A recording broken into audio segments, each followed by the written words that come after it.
शेतकऱ्यांच्या कर्जमाफीसाठी बच्चूकडू आता पुन्हा आक्रमक झालेले आहे। बच्चूकडू अमरावतीच्या पापड या गावातून डॉक्टर पंजाबराव देशमुख यांच्या जन्मभूमी या गावातून आज पदयात्रा काढणार आहे। ही पदयात्रा यवतमाळपर्यंत राहणार आहे। 138 किलोमीटर ही बच्चूकडूची पदयात्रा राहणार आहे। बच्चूकडूच्या पदयात्रेत मोठ्या संख्येने शेतकरी या ठिकाणी जमा झाले आहेत। आपण पाहताल की पाऊस सुरू आहे। पाऊस सुरू असून तरी सुद्धा मात्र शेतकरी मात्र आपल्या मागण्यांवर ठाम आहेत। काही शेतकरी आहेत। काय सांगाल आपण आज सातबारा कोरा या बच्चूकडूची पदयात्रा निघणार आहे, काय सांगाल?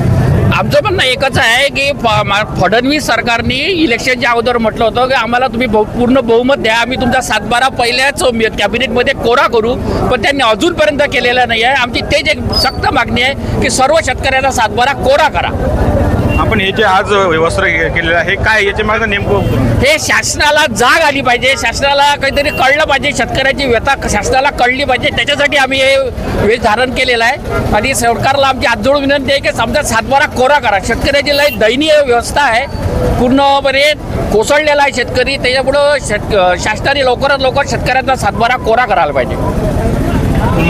नाना पटोलेंनी सातबारा कोऱ्याची मागणी केली होती, परंतु विधानसभेत नाना पटोलेंनी मागणी केल्यानंतर त्यांना एक दिवसासाठी निलंबित करण्यात आलं। नाही, ते त्यांनी चुकीचं काम केलं, निलंबित केलं। त्यांनी मागणी केली, त्याच्यावर त्यांनी विचार करायला पाहिजे होता का बा आपण जे बोललो आहोत, तुम्ही जे तोंडाच्या बाहेर शब्द काढले आहे त्याबद्दल तुम्ही कोणता विचार करून नाही राहिले। ज्यावेळेस बच्चूभाऊंनी हे आंदोलन उभं केलं त्यापासून गेले नालायक गेले हे भेटली चालना भेटली का आता काहीतरी करा, नाही तर आपल्या मागं हे लोक लागलेले आहे। आम्ही त्यांच्या मागं जगपर्यंत कोरा होत नाही, तुम्ही जो शब्द दिला होता, जे मतं घेतले, धोकेबाजी करून मतं घेतले, त्यातपर्यंत तुम्ही जागे व्हा, आम्हाला द्या। आमची मागणी कोणतीच नाही आहे। परिस्थिती कशी आहे, आताची कंडिशन कशी आहे कास्तकाराची, का 3 वेळा त्याला पेरणी करूनही त्याचं शेत नाही निघाला अजूनही, तो काय करणार आहे? आखरी काय आत्महत्या करणार आहे का? तुम्ही आत्महत्येची वाट पाहत आहे का शेतकऱ्याची? काय आत्महत्या करत नंतर आम्ही याले 2-4 लाख रुपये देऊ, याले गुच्ची बसून देऊ, ह्या असं नाही चालणार आहे। मुख्यमंत्री म्हणतात की आम्ही लवकरच कर्जमाफी करणार, ते करणार, ते आता बोलून राहिले पाहिजे तर सरकारनं त्यांनी लवकरात लाडकी बहिणीची योजना काढली, त्यावेळी त्यांनी कोणती संघटना गठीत केली का? विचारलं का कोणाला? काहीच नाही, डायरेक्ट एकदम त्यानं पैसे टाकून दिले। आमचं म्हणणं आहे तुम्ही गठीत करा, काय करायचं करा, पण लवकरात लवकर तुम्ही आम्हाला लवकरात लवकर सातबारा आमचा कोरा करा, बस।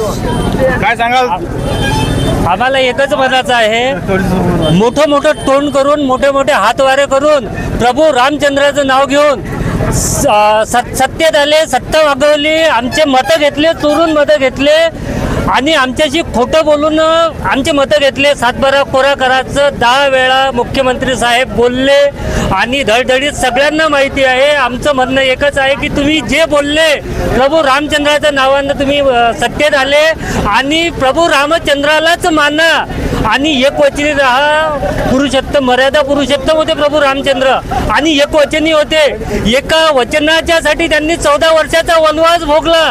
तुम्ही एवढं ओरडू सांगितलं की सातबारा कोरा कोरा कोरा करू, तुम्ही आमचा सातबारा कोरा करून द्या बाय बापाय हो, आणि तुमच्या शब्दाला तुम्ही जागा, प्रभू रामचंद्रासारखे एकवचनी व्हा, एवढीच विनंती आहे। आणखी सुद्धा काय सांगाल? आज आम्ही सकाळपासून इथं पापड येथे भाऊनं जे पापड जे चिखलगावान हे केलं त्यासाठी हजारोच्या संख्येनं आम्ही शेतकरी इथं पाण्यातही उभे आहे।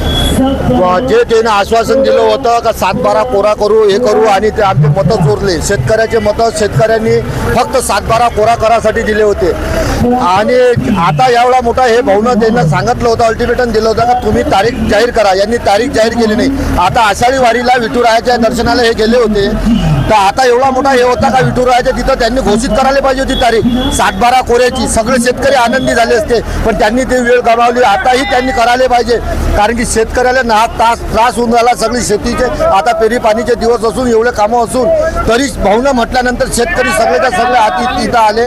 आता भाऊ आल्यानंतर तुम्ही पाहता सगळा रस्ता जाम होणार आहे, प्रत्येक शेतकरी इथं होणार आहे। आणि हे लोक जे सांगून राहिले पाण्याचं थंडीचं उन्हाचं शेतकरी कधीही पर्वा करत नाही। रात्रीचा 1 वाजता जर आम्ही लाईन चालू करायला, मशीन चालू करायला जर जात असाल तर ह्या पाण्याची पर्वा आम्हाला नाही।